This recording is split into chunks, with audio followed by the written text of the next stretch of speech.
Hello and welcome again to Board Chitless. I'm Aleksis Williams. I'm joined today by Tristan Hall. Excellent. I think we nailed the intro there. This week we've been playing Thunderbirds, Invaders and also 1066, which brings me straight into my point that this week's episode is sponsored by 1066. Cheers to Many Mothers. A game by All or Nothing Productions. Now this week All or Nothing sent us a review copy to have a quick look at and we managed to play a round of it. So we're just going to quickly go over what our experiences was with the game. So 1066, Tears to Many Mothers. Tristan, could you tell us what the game's about? Okay, so I'm a little bit biased, so I'm not going to give an opinion on the game since I designed it. But it's a two-player head-to-head card game in the style of Magic the Gathering.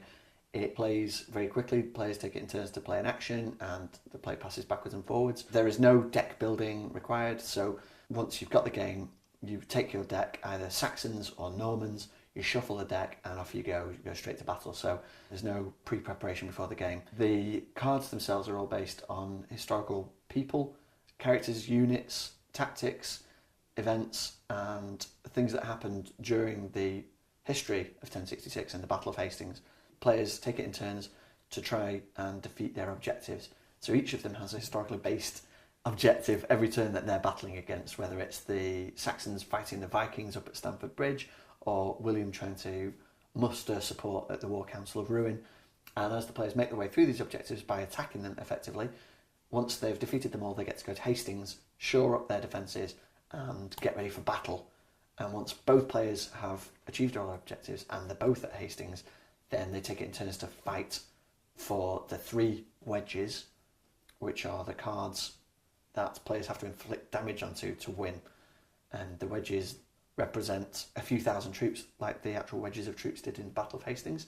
And the first player to claim two of those wedges by inflicting 10 points of damage onto one of them wins the game. So it's a race, basically, to try and smash those wedges and win. And after that rough explanation, I'm going to pass you over to Lecky for his thoughts on his play of the game. What do you think? Yeah, it was good. I enjoyed it. It was... Although we said we were going to talk objectively because it stinks of me setting up a shill. So let's talk... Why don't you just tell me how you think it plays rather than how good or bad it was, because then you won't make people call foul. Luckily, I'm not getting paid for this, which takes away... Quite the opposite. It brings a lot of objectivity into it. The game plays remarkably quickly, actually, considering the size of the decks of cards. I was expecting us to sit there. It would be a bit of a war attrition until one of the decks is gone, but that isn't really a mechanic that features, which is great and quite refreshing to me as a deck builder. You just pick up 2 cards every turn, maximum hand size of about 6, even though I've got nowhere near that with my bad management of resources. It doesn't take too long for you to get all your cards down onto the table and then you pass in, because you either want to hold resources in your hand, you want to keep control of the first player advantage, or you just spend up already. Some of the cards are free to play or they just cost 1 or 2 cards. Quite a few, and the more interesting cards will cost you 3 or 4. And I'm a greedy player, so I end up being magnetised towards those expensive cards. And it kind of always does me enjoying deck builders, but I like the shinies. And that really went against me this game, but that's just first play. Yeah, it's a learning curve that you'll have to get used to with that. But I don't think this is the sort of game, like, compare it to something like Netrunner, where there's just bags of rules, there's a huge meta to the game. I don't think this is anything like that. You can pick it up quite quickly. The start of the game, I was a little bit lost with a couple of mechanics that were going on, but then it only took me about 3 or 4 turns to work out what I was doing with that. And then by the end of the game, I had a very good idea of why I was losing. So I think the next game that we play will be a lot smoother. I'll have a better idea of how the mechanics are moving along. I really enjoyed the flavour text on this game. A historical game about the Battle of Hastings. I really like to listen to what the characters are doing, why they're doing it, what their journey was. There's only like 1 or 2 lines, but I did find as I was waiting for Tristan to take his turn, I was kind of reading a little bit about my character's backstory, which is probably what distracted me a little bit maybe from all the cheeky secondary actions that could have maybe won me the game. We distracted you with learning. Exactly. Subliminal learning. Subliminal learning, that's what you always want in a game session. As a game, I think it's absolutely brilliant, really. I think trying to remain objective. I had fun. It's amazing. I'm being objective. It's so nice.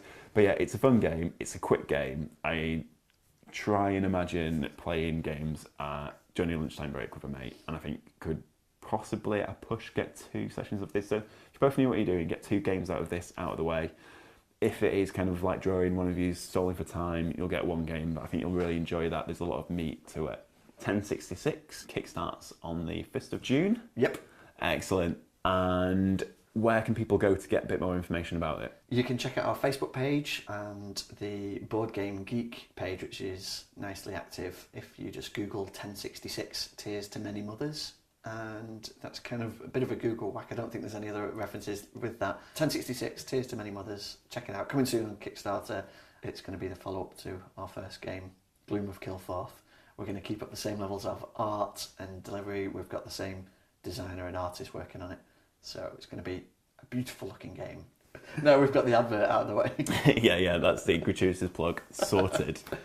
So we start off on Thursday nights. My little one will join us and we'll have a family-friendly game. And tonight it was Thunderbirds, which is a cooperative adventure game by Matt Leacock, the guy who did Pandemic and Forbidden Island.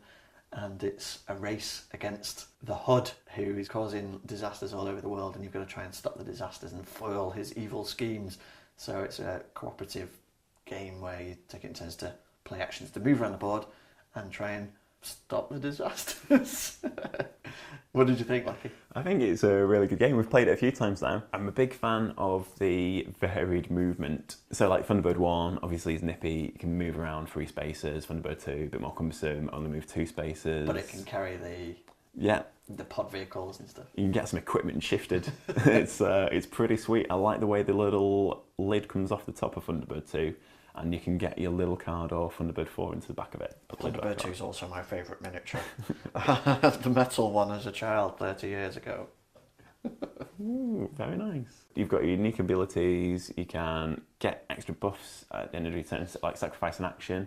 Everyone's got 3 actions, and you can move around so much. You can just get on with rolling dice, or you can just pick up bits and pieces from the board. So you can get an FAB card, which is generally pretty nice. You can see what Grandma's cooking's all about.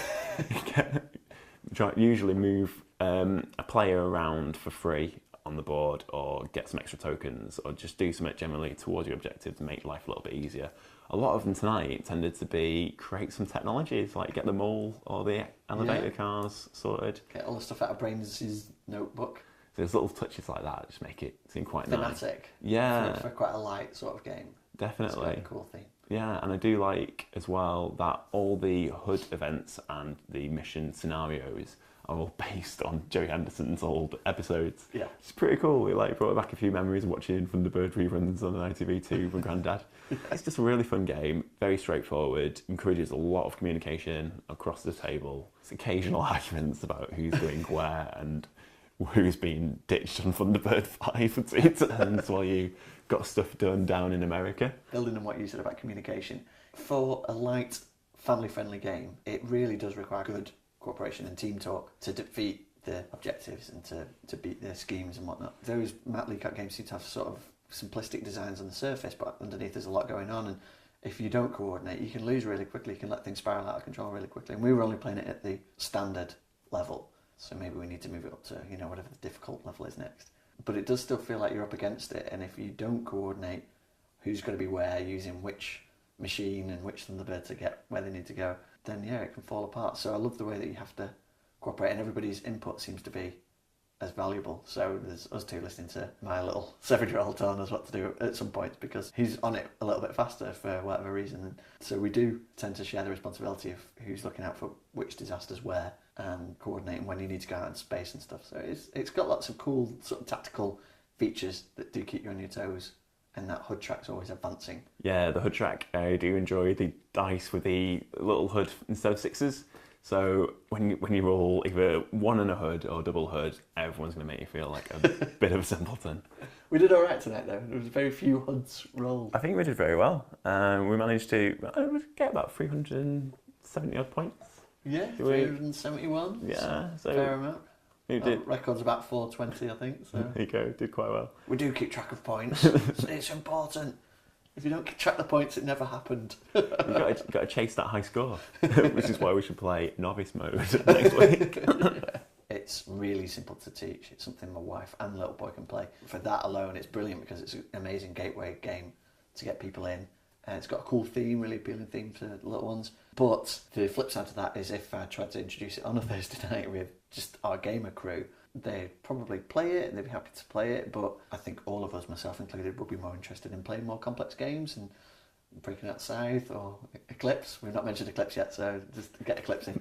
For that reason, if I was exclusively playing with my gamer friends, it would see a lot less table time. But it's a brilliant fallback for that level of sort of Forbidden Island level of being a great family game and a quick game to play at the start of the night before you kick things off with something meatier. What about yourself? Thunderbirds doesn't outstate its welcome. It's about half an hour, 45 minutes, roughly. And you're constantly thinking about what to do next, what's coming up, what HUD tracker is happening. And like you're saying, everyone's just talking to each other about the game, which is the exact opposite of what can happen with some games where it's everyone's talking about everything but the game. Yeah.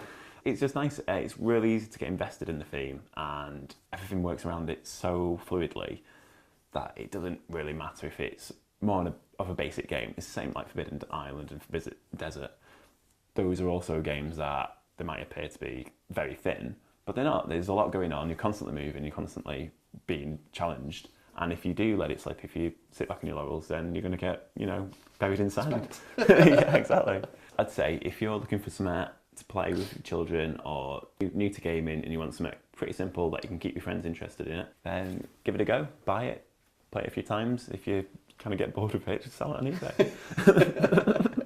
Like all board games. Okay, so final game of the night is Mark Chaplin's Invaders. Yeah, so Invaders is an asymmetrical deck builder. Well, let's clarify deck builders. So it's come up a couple of times now. A deck builder is usually the kind of game where you build your deck as you play the game, like Dominion and the Legendary Encounters type games. Whereas these are pre-constructed decks. So the deck's ready to go, you just shuffle it and off you go. So you're not actually building your deck as you go, really. So how would you classify this then? A deck haver? Yeah, because there's deck construction, like Lord of the Rings, where you build your deck before you start. There's deck builders, where you build your deck during the game. And we're going to have to rely on someone in the comments section to tell us what a deck haver is supposed to be called. A deck game? A card game? Probably. Yeah, it's definitely. Well, yeah, it's a card-based game. Each player has a set number of cards in the deck. There's a couple of expansions which mix things up a little bit. You've got heroes, events, and generally a few bits of artillery, such as planes or nuclear missiles for the humans. And then the aliens have all sorts of monstrous creatures that just look absolutely terrible. And that sounds bad. That look fearsome and do some incredible damage. You just pick up your deck, shuffle, and away you go. I really enjoyed having the 3 different tiers where you have to try and attack as an alien, whereas the humans start with an advantage of 5 power in Eurasia, and then 3 in the Pacific Rim, and then 3 in Africa. The sheer fact that one of the theatres of warfare is the Pacific Rim alone gets me excited. Yeah, there are lots of giant mechs in this game. The artwork alone by Chetchunyetu, who will probably execute me for mispronouncing that, but the artwork is amazing, really evocative, references loads of 80s sci-fi type movies. There's all kinds of really cool movie references on the cards, from anything from the V TV series, Doctor Who, The Thing, all kinds of really ace pictures and disturbing adult rated pictures, maybe, I don't know, they're just, the aliens are sick. And it's ace, and they've got brilliant names like Spawn, Beautiful Naked Star Vampiress, and all kinds of stuff. Actually, that's one of the cards from the expansion, Invaders Armageddon, which we were playing with tonight, which I think is an excellent expansion because it has lots of modular elements that you can just plug and play into the base game. And the base game alone, I would happily play 100 times without ever adding the expansion in. but the expansion just has loads of variety and variability. The main thing that we've been using is the reinforcement packs, which is basically just an extra deck of cards that you get to call on as well. There's a mechanic where you can add them to your hand, basically, but just loads of extra units and character types and things that help give the game a bit more longevity. Well, that was it, yeah. Every 3 turns, you get this hero card, for want of a better phrase, that just completely causes havoc with the other player's system. Yeah. And it was interesting because you learnt to just prepare yourself for the pain that was going to rain down once every 3 turns. You played as Mankind 3 times last time we played this game, didn't you? Yeah. And tonight we switched sides, didn't we? We did, yeah. And the aliens were well cool to play. Yeah, you kicked my ass. Yeah, it's great. I think it's great on either side of the table. The decks play so differently. The Invaders, you're constantly struggling to try and overcome the defences of Mankind, and you'll do anything that you can to get that drain, because you've got to get a drain every turn to drain their deck and try and run it out. And Mankind just have to react to where the Invaders have popped up and try and shore up their defences, and it's really good, really cool back and forth card play. There's loads of like mega effects in the game as well, where giant creatures come out that are just completely unstoppable, it seems, unless Mankind suddenly draws a nuke or some amazing bomb card that will just take out this Cthulhu type giant tentacle monster that's stomping through New York or whatever. And the fact that you could bring in one turn an 8/8 creature and then I could just nuke it in the next with 1 card play, that it's just brilliant to be able to have those mega moves where you're like, take that. The theme is excellent, and it really feels thematic for a card game. You really feel like as Mankind you're up against like these insanely overwhelming alien forces, and likewise as the aliens you get to stomp all over these pesky humans and infect them with disgusting hybrid creatures and nanobot kill swarms and these really imaginatively titled cards. It's really pretty looking. Pretty's not the right word. Disgusting and beautiful. Yeah, artwork itself is of a pretty high standard, and I love how occasionally it's like we pulled out a card where it was basically Vasquez aliens attacking one of the tripods from War of the Worlds. It was absolutely mental, but it looked cool as. What I really liked about this game is that there's the big hitter cards that cost you like 6 or 7 cards to play in. They'll do tons of damage. But the freeper cards are quite interesting amongst themselves because they won't cost you anything to play, but they'll do just these nice little maneuvers, like they'll make things much cheaper to buy, or they'll just kill off 1 or 2 of your units. And if you can combo a few of them, then you can get these really productive turns in where you end up throwing down a load of cards and annihilating the opposition, really. It's quite interesting how quickly the game turns, and I really like the objectives, or is it campaigns, how is it, the mechanic labelled, really, where you basically have a one shot, I'm going to flip this token over, and it will hamper you in the short term by putting you ahead or behind on a tracker, but it will give you 5 of your cards back from your discard pile, or it will let you take 3 cards up from your deck. And when you're in a situation where you've just paid like 7 cards to put 1 card down and someone's bombed it, then it's really nice to just have that little strategies they call it. Strategies, yeah. Have that DEFCON 1 button, just press it, drain the oceans and pick up some cards. I found it helped me get out of hot water twice,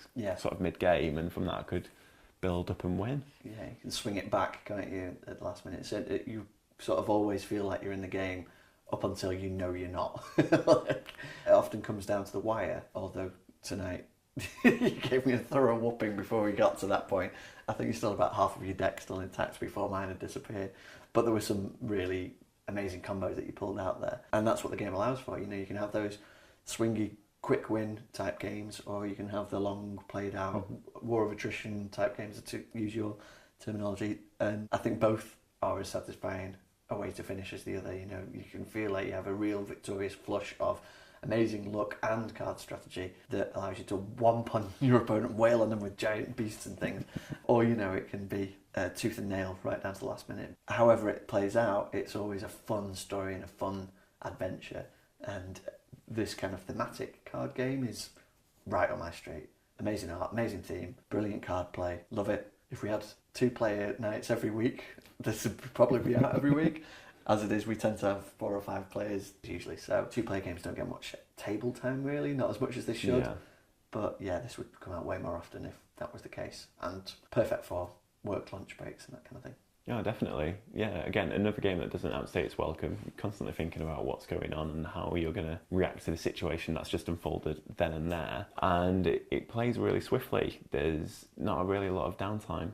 Occasionally you'll be looking at the artwork or having a look at, oh, do I want this card or that card? It's going to cost me the same, but what am I going to get rid of ultimately to play it in? I really enjoyed it. I think it's up there. For me, like I mentioned earlier, it plays as excitingly as Netrunner plays, but it doesn't have all that prep before it. You don't have to worry about building your deck. You just play out of the box, get going, maybe shuffle in a few extra items or read up on a few extra rules from the expansions. But other than that, it's just get up and go. Yeah, I really appreciate that as a style, and I think, like you say, you don't have to research other people's decks online or spend hours poring over the different combos. You can just grab the decks and off you go.